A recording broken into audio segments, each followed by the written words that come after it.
Swayam Prabha. Digital India. Educated India.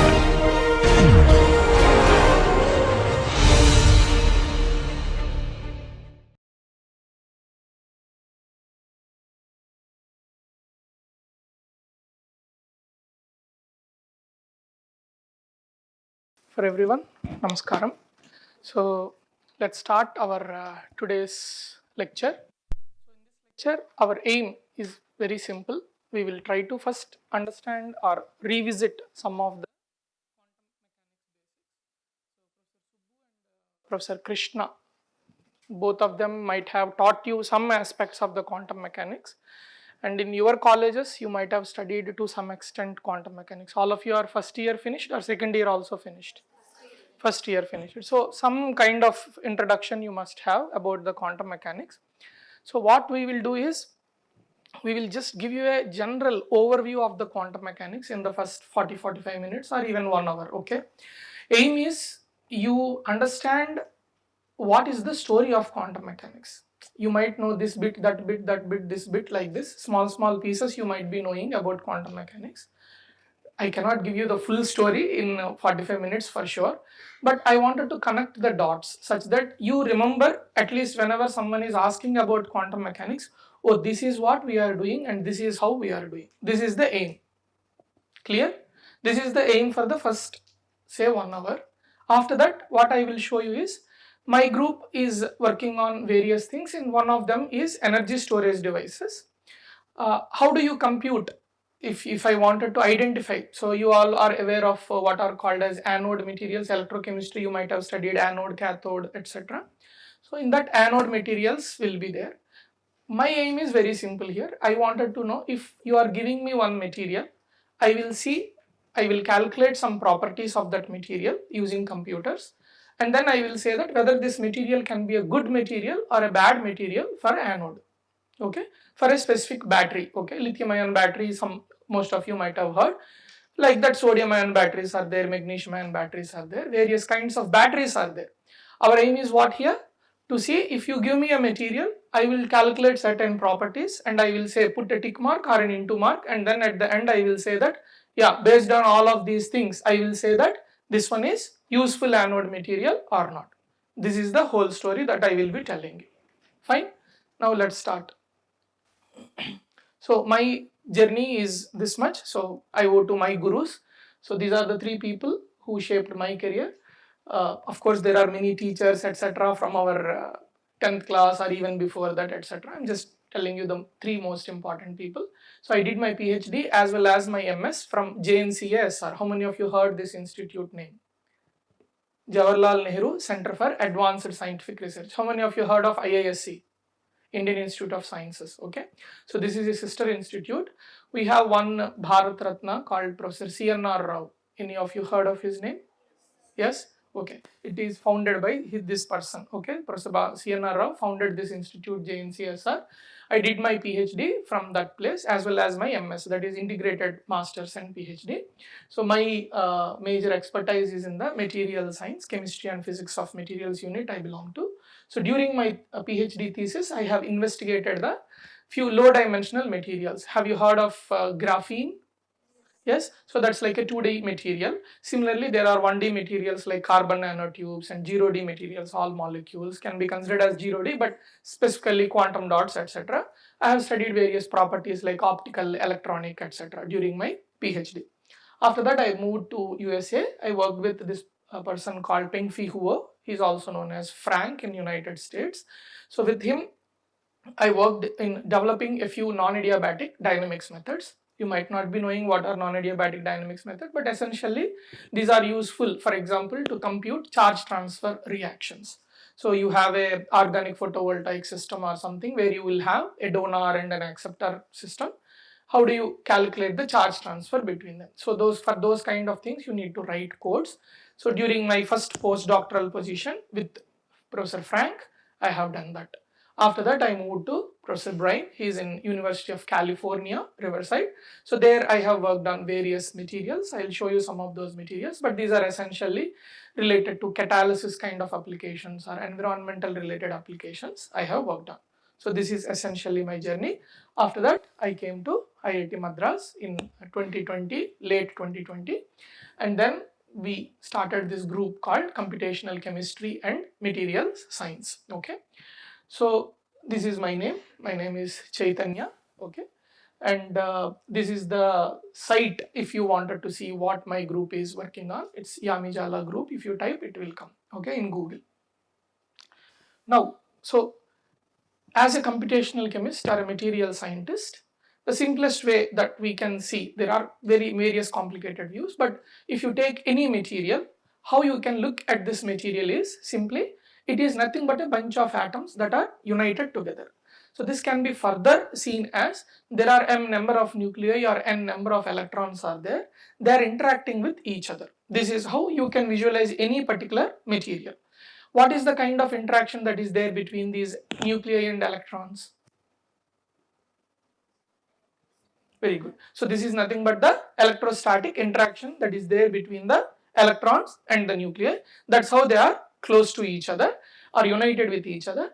And I wanted to, when I say that I am interested in studying an anode material, essentially what I am doing, I am studying this material in this particular manner, okay, where there is some electrostatic interaction and I am simulating this, okay. Whenever we say simulate, emulate, etc., the point that we are saying is you are not conducting real experiments with real materials, rather you are using some principles, for example Schrodinger equation, I will come to that, in order to simulate this. Simulating is again the simplest way I always tell to the students is, if you wanted to see a buffalo outside, you can see it buffalo outside, but at the same time you might have seen Bahubali movie, there also there was a buffalo, right? That guy comes and hits, right? So that buffalo was is it a real one? No, that's a simulated one, that is not the real one, but it looks like real or no? Yeah, we know that it is a simulated one, but on the screen when it is looking, it is doing. So what is it that they made? They emulated the fur of that buffalo, they emulated the horns, they emulated the entire buffalo, right? So this also, this is called animatrix or something like that, so where you will be using that particular one. Here we are trying to emulate molecules and molecular properties. So what equations govern these molecules, if you know, then you can use those equations to emulate its properties, and therefore you study without conducting the experiments, you do know how this particular molecule would behave. If you already know how this particular molecule would behave, you can easily screen many molecules and look for the specific property that you want from a specific molecule. So if you want a very good conducting material, if you want, you can screen 1000 such materials using your own computers, and then you can identify which one is maybe top 10 you will take, and then you will go to the experiment list and you will ask, hey bro, please can you do this one, and they will try to see whether it is possible or not, okay. It's not that always whatever you are predicting is correct, it depends on what kind of model you are using. Again, as you might have seen, though that particular buffalo that they have emulated might not be 100% good for us, like for our visually when we are seeing, we will know that, oh, this is not really looking like a true buffalo. The reason is the model that they have used is not very good. Whereas the other things that you might have seen in that same particular movie, certain things like later RRR movie came, or if you know about that, right? So there when you saw the tiger or the wolves or something, maybe you felt little better because the models were little better than what they have used earlier, okay? So that's all it is essentially, okay? So you have better model, you will have a better prediction, and better prediction means it will be very close to the experiment. However, as you might even expect, if you need a better model means you need to use lot more computing power, okay. Only when you use better computing power you will get the better result, okay. So there will always be some what you call balance between accuracy, how much accurate you want versus how much effort you are putting, okay. So this is always a balance, so depending on what you need you will do, okay. So in general, whenever you consider a material, generally we will deal with two scenarios. First one is called as the time independent Schrodinger equation. All of you remember this point probably. Time independent Schrodinger equation can be written simply as an eigenvalue problem. All of you are aware of eigenvalue problems? What is an eigenvalue problem? Any one of you who can speak? Suddenly all became muted. What is eigenvalue problem? What is an eigenvector? What is an eigenvalue? Hi equals to E psi looks like an eigenvalue problem. How many of you agree with that? Can you please raise your hands? Only 1, 2, 3, 4, 5, 6 only. None of you know what is an eigenvalue problem? Others who did not lift the hand? Are you shy or you don't know? Which one is it? Don't know. Easy answer sometimes. Okay, fine. So what is an eigenvalue problem?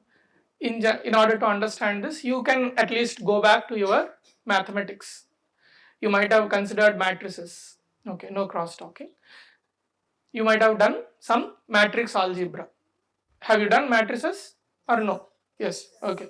So if you take this matrix and if you are multiplying it with a vector, okay, so that is operating a matrix on a vector. If you are getting back the same vector but with some changed magnitude, then these are nothing but that vector is nothing but an eigenvector and the corresponding value is nothing but an eigenvalue. This is what is there here. I have told in a different manner. H is like the matrix, psi is like the vector, E is the eigenvalue and psi is again the eigenvector. Okay. Even a better picture would be, are you aware of this three-dimensional space? Can you feel the three-dimensional space? I want interactive class. Okay, if you respond only, I will respond further. You can feel this. So, do you agree that every point in a space can be represented as a vector? Yes. How do you represent? I will define the origin as that wherever that Birwa is there, that place I will say that origin. I have this one. In order to describe this remote, whatever it is, how do you write a vector first? X, Y, Z. So if you know the position of this, you can write it as a vector. Why? You said X, Y, G only. Suddenly, how are you able to say that it is a vector? What does the X, Y, Z corresponding to?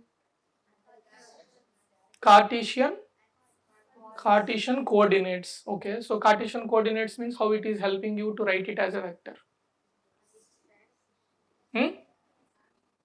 Sorry? Someone answered. There is nothing. I am not going to kill you for sure if you are telling anything wrong. Magnitude and direction. Both of them you got just by saying X, Y, Z? No? Yes? No? How did you get the direction? 3, 2, 1, I told. You said that you have a vector. How did you get the direction? From where you got the direction? Magnitude? How did you get the magnitude from that? These are simple questions only, as you might expect. This is +1, +2 level, not MSc level also. How did you get the magnitude? And how did you get the direction? Magnitude is coming because you have an origin. You are trying to say 3 minus 0 whole square plus 2 minus 0 whole square plus 1 minus 0 whole square under square root. This is the length of my vector. This is defined based on what? Because you have an origin. From that origin you have computed. Now direction is coming from where? Direction is coming because you assumed that this is in a three-dimensional space. The 3, 2, 1 corresponds to what? 3, 2, 1 corresponds to the components of the vector. What is 3? Which component is 3? X component is 3. Y component is 2. 1 is Z component. What do we mean by component? When I say X component is 3, what does that mean?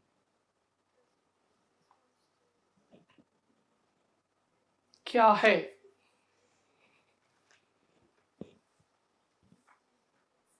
You have to be quick. Already 9:24. We are just at the components of a vector. X component is 3 means you have to move along the X direction 3 units. where x hat you keep or I hat generally you keep, right? That is your unit vector. Unit vector means vector of unit length. So if you move 3 units like this tiles only, each tile is there, this is like 1 unit. On a graph paper you jumped 3 tiles, means what is it? This is 3 units you moved along this direction. After that I have to move 2 units along this direction. Therefore you know the direction. So if you go from the origin 3 units along the x, 2 units along the y and 1 unit along the z, you will reach there, is the point you are saying in simple Cartesian coordinates. Okay, so now this whole space is, every point in this space you can represent with Cartesian coordinates, and every such point is nothing but a vector. All of you are with me till here? Anybody did not understand this point, whatever I told? Understood everyone? So now you can imagine this space, whatever is there, now suddenly you can imagine that so many vectors are there throughout this space. Now you are applying some matrix on this space. Okay, applying a matrix, how do I visualize this? This is like you are trying to squeeze the space or enlarge the space, etc., etc. Okay, this is nothing but, I mean, similar to, if you are considering like a 2-dimensional space, like your picture that you take on a photo on your phone, what you will do? You can crop that, you can rotate that, etc., etc. That you are doing on the mobile is nothing but some matrix operations. These are nothing but your matrix operations. Okay. Now what I am saying is, just imagine that in terms of the 3-dimensional space. So this one, when you are applying this matrix, what it will occur is, many vectors are there here, infinite number of vectors are there, as many number of points are there, those many number of vectors are there. The moment you applied this particular operation, okay, let us assume that you are trying to stretch the space or you are rotate the space or something, all the vectors will start to change because you assume that you are trying to squeeze the space right now. That means what will happen? The points will come close to each other, right? But if I am taking a vector or points along the diagonal, I am trying to squeeze like this, but I am trying to take along the diagonal. Okay, the points along the diagonal, when I am squeezing like this, will they change or they will stay as it is? As it is. So these vectors are eigenvectors for this squeezing operation. Why I am saying that these are eigenvectors? They are not going to change. Even when I am doing like this, these vectors are still called eigenvectors because maximum what will happen to them? They will stretch. If I compress like this, also it is fine because they are only going down or they will be reverse. All of these ones are nothing but the eigenvectors only, because I can stretch, means instead of one psi it will become 2 psi.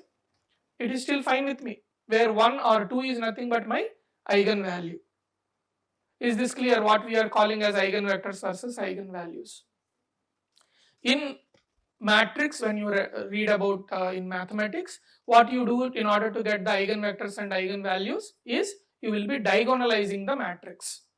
When you diagonalize the matrix using, for example, Cayley-Hamilton approach or something, I don't know what you have studied. If you do that diagonalization of the matrix, what you will get along the diagonal are nothing but the eigenvalues, and the corresponding vectors are called the eigenvectors. So the example that I told, you can imagine that squeezing, etc. Therefore, you can identify, oh, these are the eigenvectors. But a more generic approach is what mathematicians has given. You give me any matrix, if it is diagonalizable, that means that will have an eigenvector and an eigenvalue. If it doesn't have if it cannot be diagonalized, so that particular matrix, when it is operated on the space, will not have any eigenvectors and eigenvalues. Is this clear till here, everything? All of you? Okay. So now going back, so when I am considering any molecule or a material, I will be dealing with 2 scenarios. First scenario is for a fixed set of nuclei. You can imagine a molecule like benzene. Now you gave me the proper structure of the benzene. Okay. The moment you gave me the structure of the benzene, I need to further optimize the positions of the electrons. Okay. In quantum mechanics, since you know a little bit, this means I have to optimize the wave function. Okay, this is just the name at this moment. You are optimizing the wave function and you are obtaining what? That optimized wave function. The moment you have this optimized wave function for a given set of nuclear coordinates, I can calculate all the properties of the system. Okay. So this is one scenario. These are what are called as the time independent Schrodinger equation. If you use and solve, these are also called as the electronic structure methods. So you are essentially calculating the structure of the electrons, that's all. Okay. So you are essentially constructing the structure of these electrons within that molecule. Is this clear? You have benzene, how many electrons will be there? Carbon, each carbon atom has how many electrons? 6 electrons. Correct only, no? Why are you worrying so much to say that loudly? Each hydrogen atom? 1. How many hydrogens and how many carbons are there? So 6, that is 6 ones are 6 and 6 6 are 36 plus 6? 42. Okay. So 42 electrons are there. Essentially what you need to do for these 42 electrons, what is the best possible positions that you can give to the electrons? When you are imagining the electrons, can you imagine them as billiard balls? How do you imagine the electrons? Are they point particles? Yes, no. No. Then what? What are they? How should you imagine electrons? Moving particles. Okay. How are you visualizing a particle? Are you visualizing a particle something like this? Like a ball? Yes? No? Alright, quick, you have to answer, otherwise I cannot move. Yes. Is it correct to imagine electrons as something like a particle or like a ball? How many of you have studied this wave particle duality? What is it saying then? It has both particle as well as wave nature, is what you said. Therefore, is it correct to simply consider them as particles? No. So this is the reason when we are saying it's not about identifying certain positions for these 42 electrons in the benzene. Okay. For benzene, you can imagine the nuclei to be like this. Even that is a wrong picture, because these are all quantum mechanical objects. So when you are dealing with quantum mechanical objects as big as fullerene, all of you know about fullerene? What is it? Carbon what? C60, allotrope of carbon, like a buckyball, right? They say it like a football, it will look like.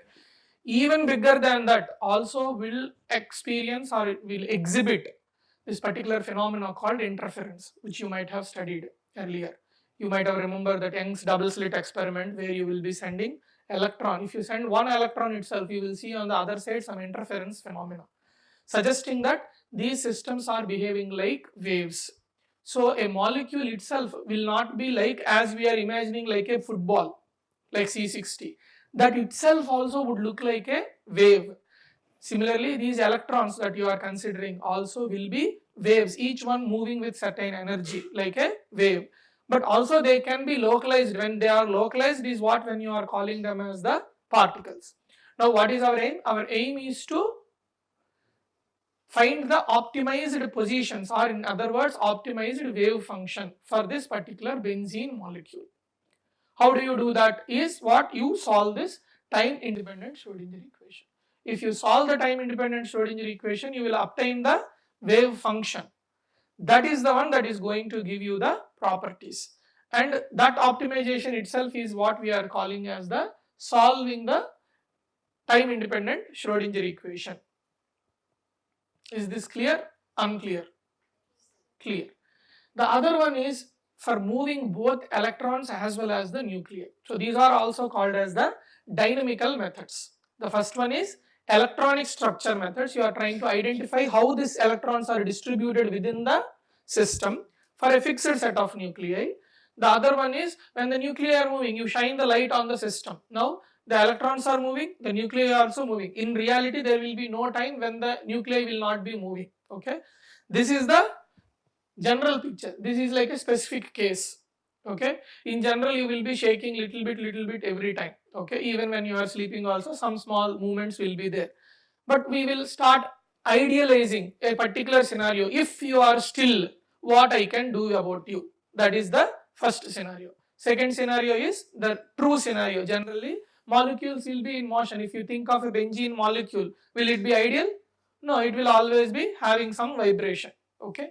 So, such kind of things, if you wanted to understand what will happen, you need to use this time dependent Schrodinger equation. This is also a partial differential equation in time as well as in position. Time is dou psi by dou t, position part is there inside the Hamiltonian. We will come back to that very soon. Okay. Within this nuclear dynamics, when we are saying, there are again two different ways. How many of you heard of the potential energy surface? Okay. In catalysis, how many of you have studied catalysis? Product, reactant, something will go from here to there, there is a transition state.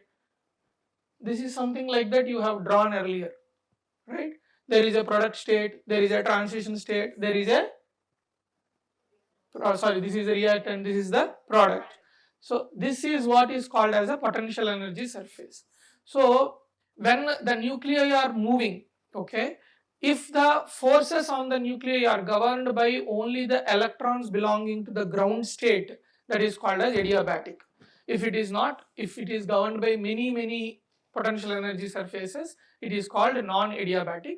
This is again like the time dependent versus time independent. When we said time dependent is the true picture, similarly non-adiabatic is the true picture.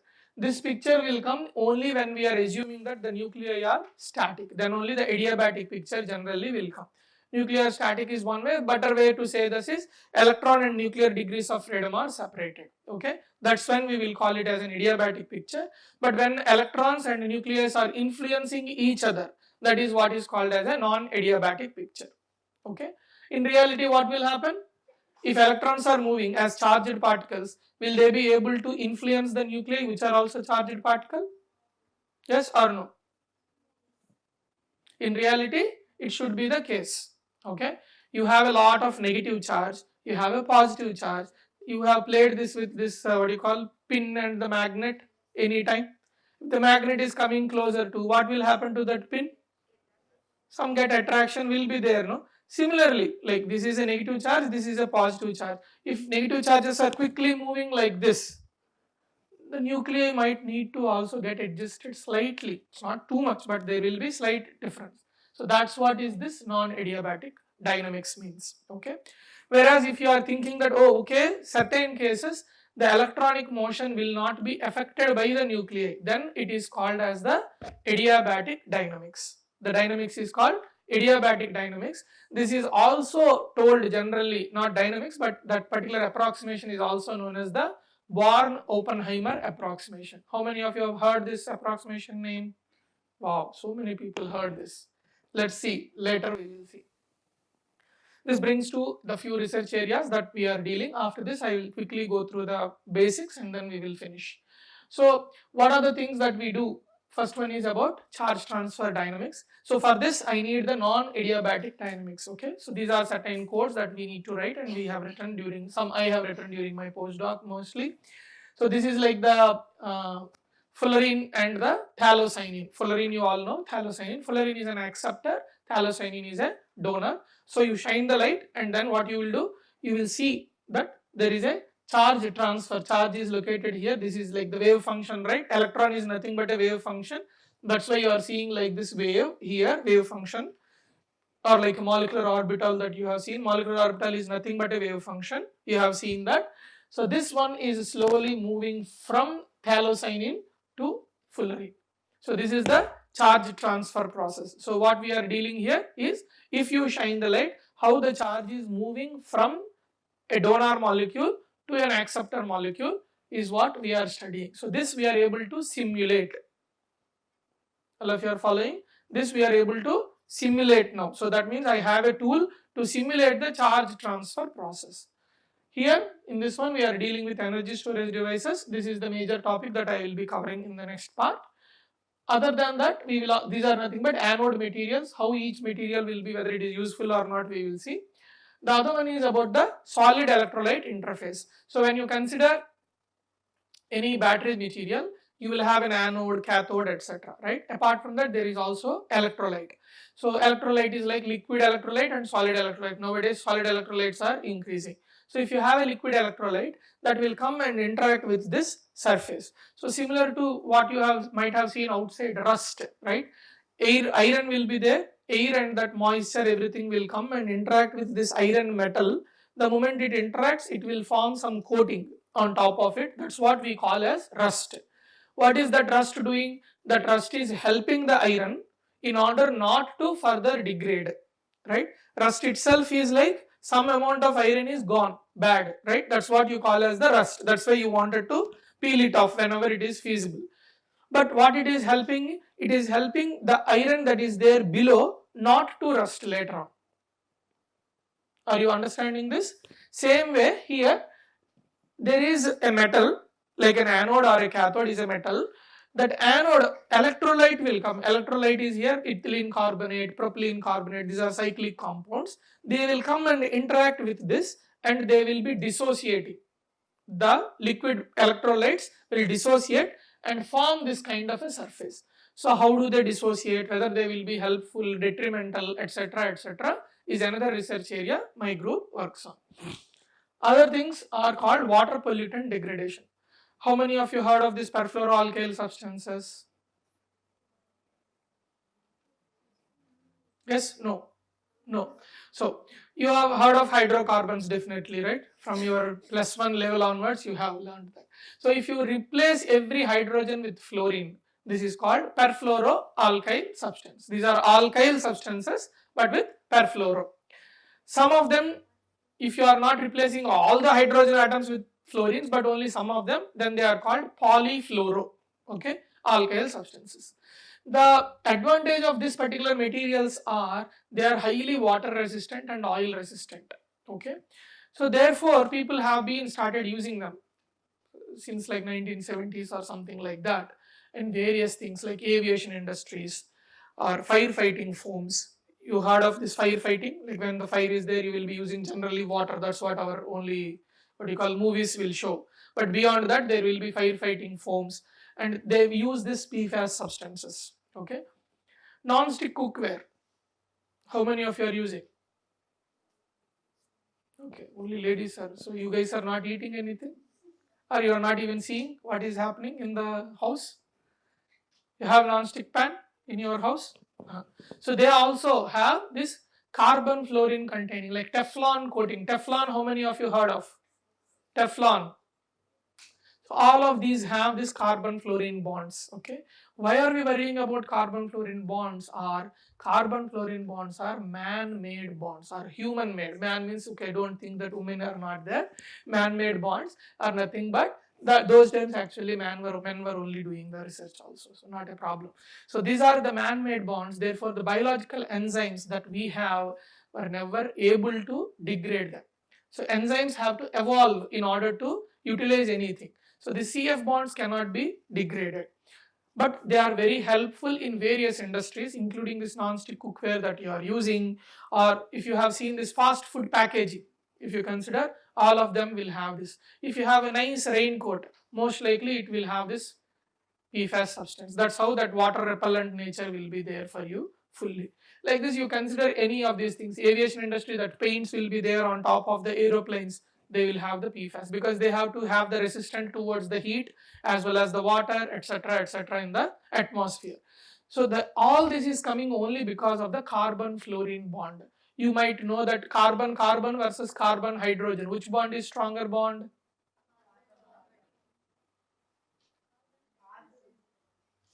Carbon hydrogen single bond, carbon hydrogen bond is much stronger, 30 kilocalorie per mole or so, stronger than the carbon bond. And when compared to carbon hydrogen bond, carbon fluorine bond is 30 kilocalorie approximately. I am saying more than that. Okay, so this will become around 80, this will be 110, 130, something like that. The numbers will be there. You go and check that numbers carefully. What are the carbon hydrogen, carbon fluorine. So carbon, when it is bonded to any other element within the periodic table, the strongest bond that it can form is with fluorine. That's the reason these substances become very important. You can type perfluoroalkyl substances and see the videos about them in YouTube. Just like not like an exercise or homework, for fun. Okay, we should see this.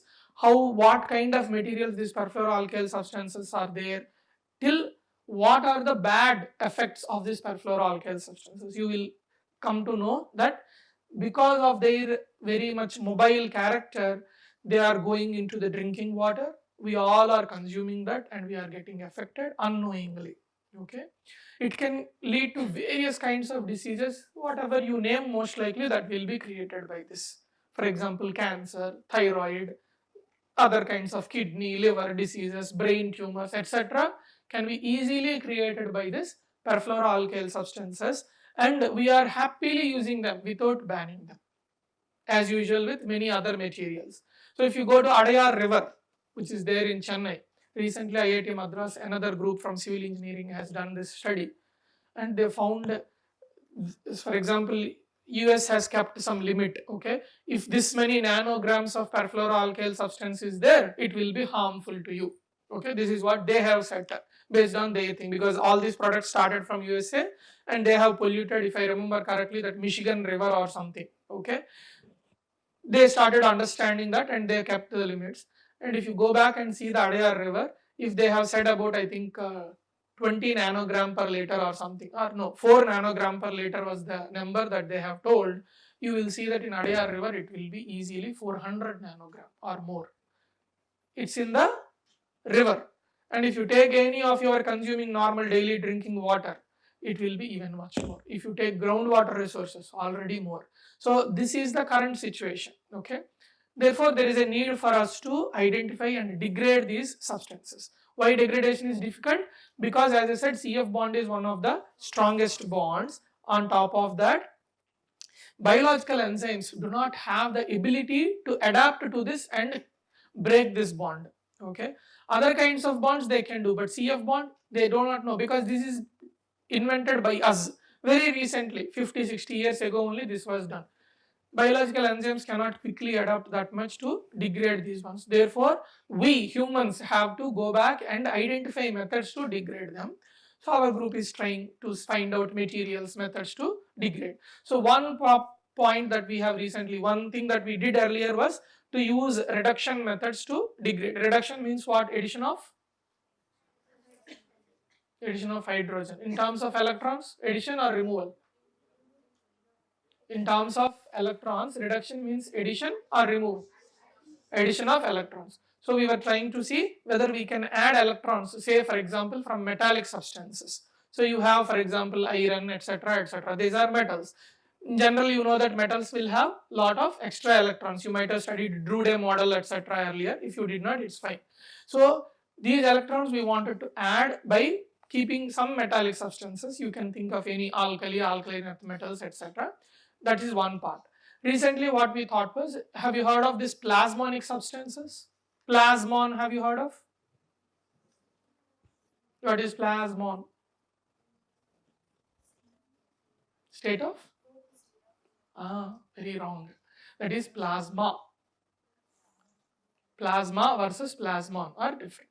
It's good at least you answered something than all of these people who did not answer anything. Okay.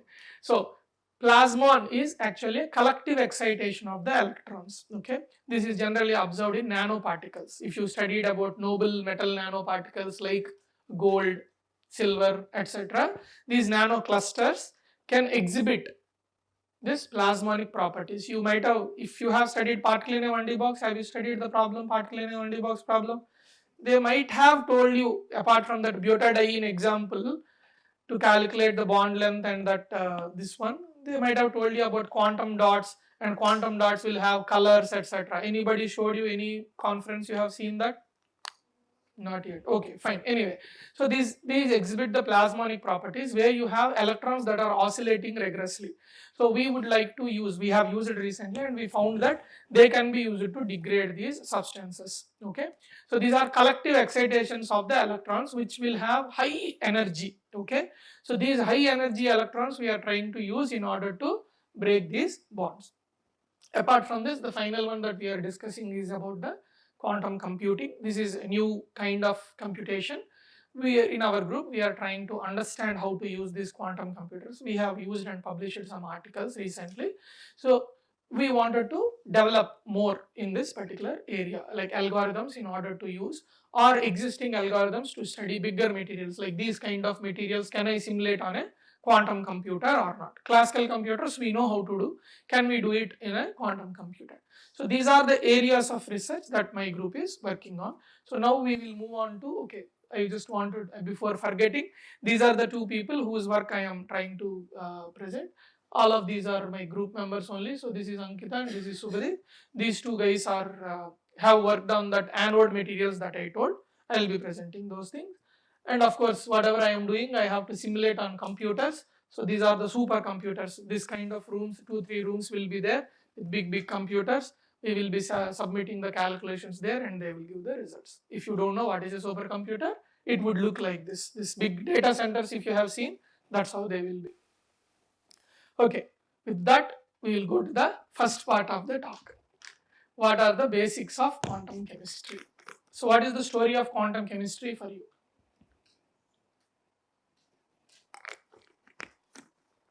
Quickly.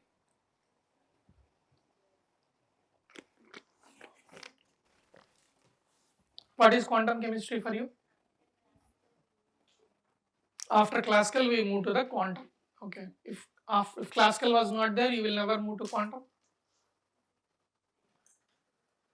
Why are we studying quantum chemistry? If today I say, okay, quantum chemistry is bogus, don't consider this. This is not at all there. Do you still need to study it? Does it matter for us? Or we just can avoid it completely? Probably you might have avoided till this time, but can you avoid it fully? That's the question. No? I think you are just telling for the namesake. Because I am here, you are telling no. What is the reason? Why do you think quantum chemistry is important? Again, if I say that quantum chemistry is not important today, will you study or you don't study? If you study, why do you want to study? That AC became important than my question. Why do you want to study quantum chemistry? Why is it useful?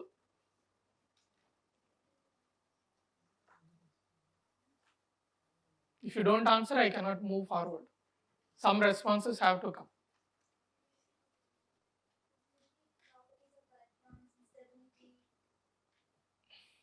Study properties of electrons, stability. Can't you do it with classical mechanics? You can do. Others? No, you cannot do. Why?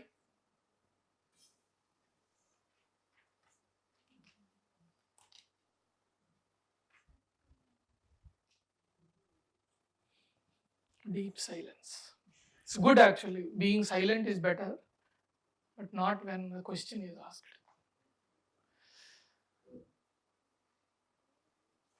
Any other answers? I want answers that will help us.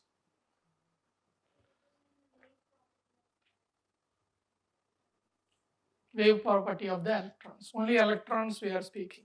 That is fine, but still anything else? So these are all the terms that you remember from memory. You never asked the question by yourself whether I need to study quantum chemistry or not. Did you ask actually anytime? Some person is teaching you and you are learning, that's all. You never asked whether quantum chemistry is important for me or not. Okay? This is the first thing that you should do, whatever you are learning. Then only whatever you are learning, you will be able to appreciate better. Otherwise, it is just like somebody like me will come and tell something and go away. And you will learn partially and again you also go away. That's all. Okay. So coming back to the point, why do we need to study quantum chemistry? You have actually studied these points earlier. You might have studied about black body radiation. You might study about photoelectric effect. You might have studied about Compton effect, etc., etc. What did they tell you? What did they tell you? All of them suggested that if you try to understand these particular effects using classical mechanics, they fail utterly, very badly, they will fail. That's the reason you started identifying a new theory. No, quantum mechanics just like that did not come. The black body radiation first they tried to understand. Black body radiation is how the radiation is coming from a black body. They tried to see, they conducted some experiments, they had some theory backside. Okay, they have used the classical mechanical principles, they used the oscillators, oscillator this much energy will be there, and then they tried to fit the energy versus temperature. For example, at this temperature this much amount of energy will be there, this much intensity will be coming, etc. They used the classical mechanics. Have you heard of this Rayleigh-Jeans law, Wien's displacement law, etc., etc.? You heard all of them, but you forgot why you studied them. Yes, good. So the point is there, when you try to use the classical mechanics, when you try to fit these curves, you can do experiment, you can change the temperature and you can identify at this particular temperature what kind of energy spectrum is evolved from that black body. You understand? You can take a steel ball or something, coat it properly with carbon black, and you can start heating it. And you can have a pinhole. From that pinhole, what is coming outside, you can record. The moment you recorded, you got a spectra for that particular temperature. Now change the temperature and again record the spectra, and so on and so forth. These things people did earlier. Okay, they have their reasons to do it. At that time, they wanted to identify what is the best light I can create through electricity. Okay, that's how the tungsten filament, etc., were created in Germany. And this Planck guy, whom you might have heard the name Planck, he was also trying to earn more money by discovering a better filament. That's how he jumped up into this to fit this particular data that others have generated. You have heard machine learning now? Machine learning? Huh? No? Machine learning you did not hear. Artificial intelligence, machine learning, if you did not hear, you should not belong to this place. You heard machine learning? That lady is sleeping probably. Okay. So this machine learning is nothing but what? You have a lot of data, you will use some model in order to fit that data and you will use it to predict some new cases.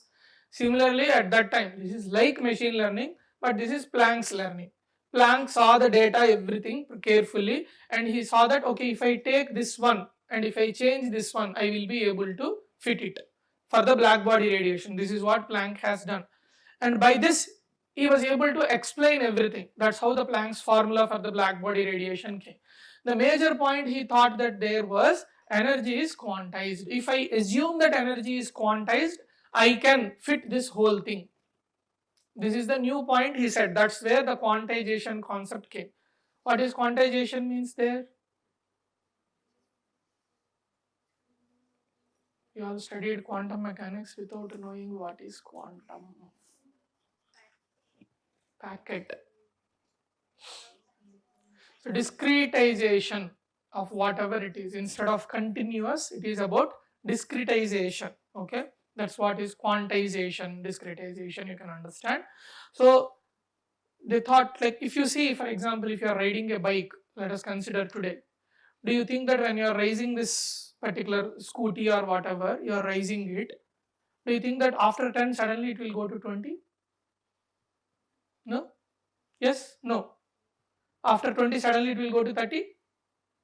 No, it will go slowly, steady. So our human assumption or human understanding generally will be energy, acceleration, whatever you see, they will be continuously changing, not like stepwise, not 10, 20, 30, 40 like that. It will be 10, probably 10.0001, and then next like that it will go to 11, similarly to 20, similar to 30, etc. But here what people are saying, energy is quantized. You take either HNU or 2HNU or 3HNU, etc. Is this something very easy to accept? As a classical person, as a human being, as a human being, will you accept that suddenly someone is saying that till now it is, you understand that, okay, I can give any energy that I want, but that person is coming and saying that either you take 1 apple or 2 apple, like that they are saying about energy, right? This is something new. This is why it took a lot of time for the people to first of all accept that energy is quantized. So Planck's formula was only like a formula. This worked, but we don't know whether it is working or not. Why it is working, nobody understood in the beginning. Then came Einstein. He said that, oh, whatever Planck has suggested seems like working. Let me put that also for the photons. Photon is nothing but light. Light also has some specific packets of energy is what his assumption is. That also worked. Immediately photoelectric effect was making sense. Then this Bohr guy came. He said that angular momentum is quantized. That's how you have solved the Bohr's model. MVR equals to NH pi. What is MVR? Angular momentum. L equals to what? Dash cross dash R cross P, and P is MV. That's what you have written. MVR is equals to NH cut. Have you solved the hydrogen atom Bohr's model? +2 level, +1 level. There, this is what they have done. Angular momentum is quantized, he assumed, and then he was able to explain the. What did he explain? What was explained based on Bohr's model? Electrons were explained. To whom? To protons. What was explained using Bohr's model? Bohr's model works for what?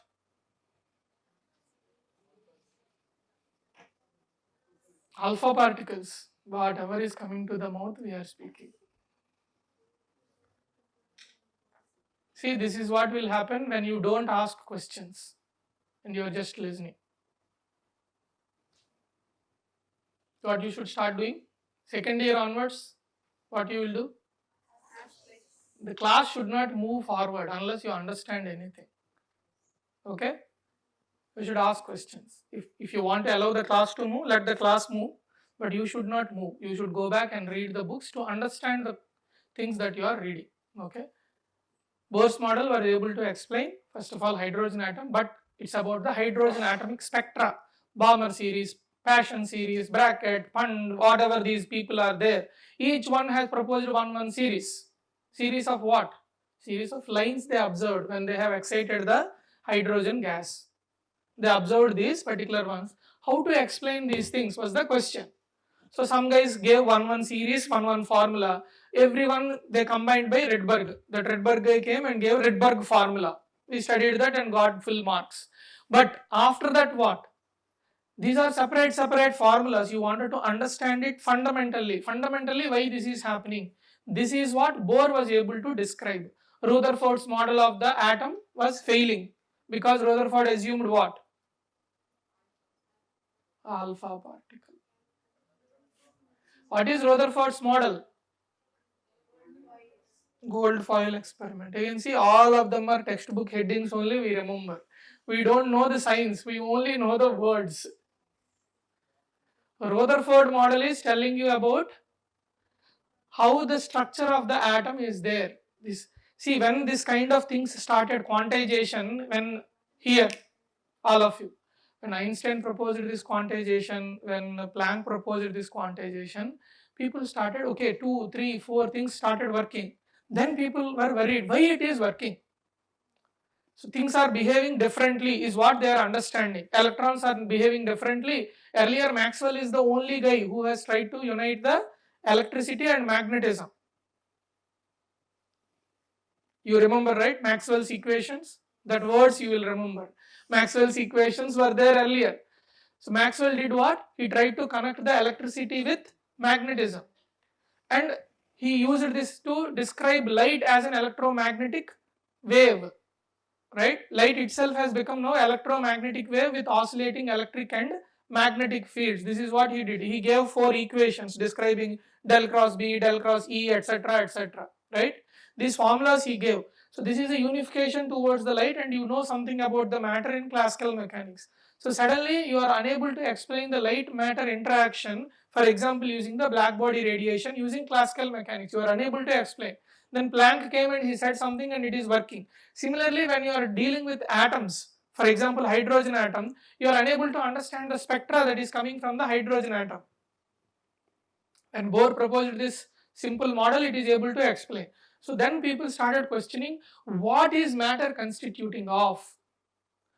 Whatever you are calling, oh, any system can be seen as a bunch of atoms and they are nothing but nuclei and electrons.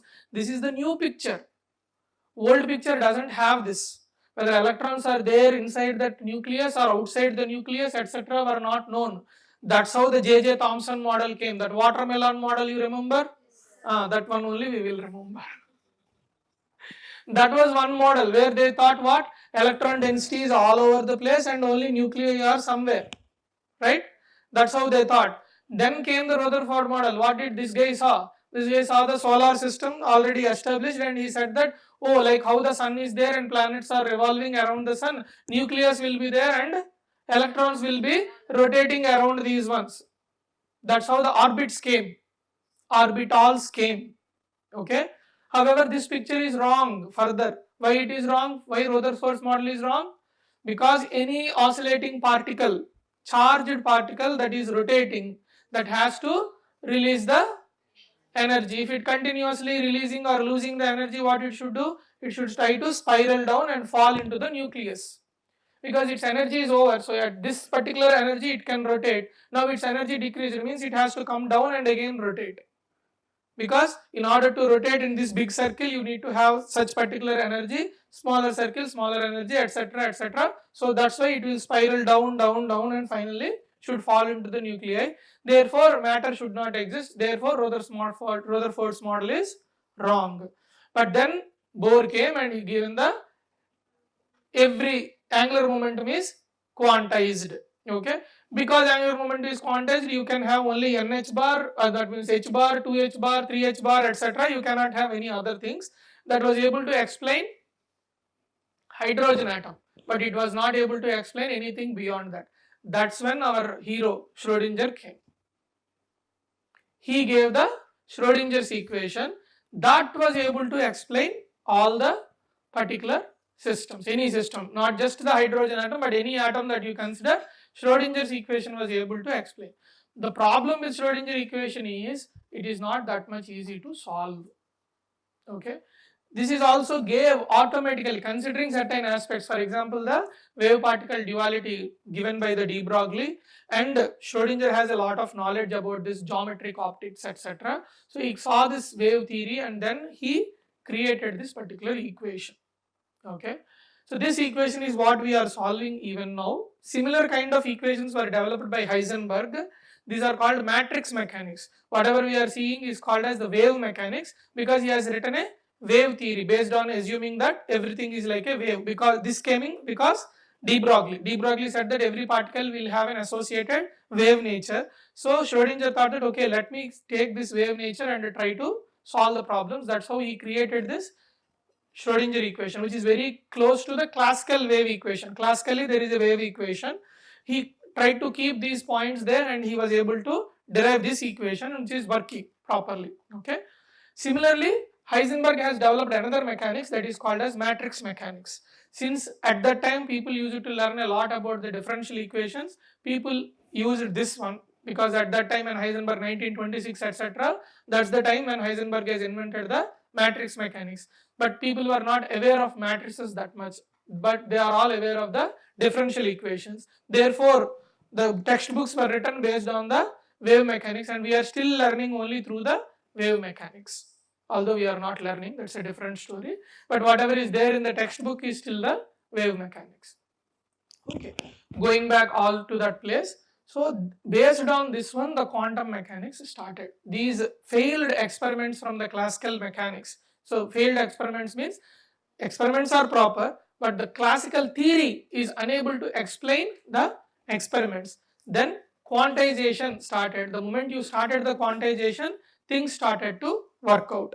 That's how the quantization concept actually started. And in order to unify these concepts of quantization, Schrödinger proposed this equation, which is time dependent Schrödinger equation, which if you do some further separation of the variables, you will be able to get the time independent Schrödinger equation, which you will be using in order to solve any particular system.